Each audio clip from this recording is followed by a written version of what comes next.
Συνέχισε το εσύ κανονικά. Δεν έπεισα μαζί σου. Όχι, όχι, όχι. Λοιπόν, την αφήνω να κάνεις αυτό εγώ. Ναι.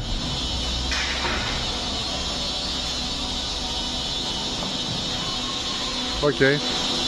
Αυτό είναι. Τώρα αν είναι πιο μικρό, κατέβασε τις κλάπες. Για να το δείξουμε και αυτό. Μπράβο. Ωραία. Ωραία. Μόλις τελειώσουμε, ναι. Ναι. Έχει μαγνήτη. Ωραία. Άλλο σημαντικό. Σε περίπτωση, λάβω το λόγο. Ναι. Σε περίπτωση του σπάσει ο μαγνήτης, ναι.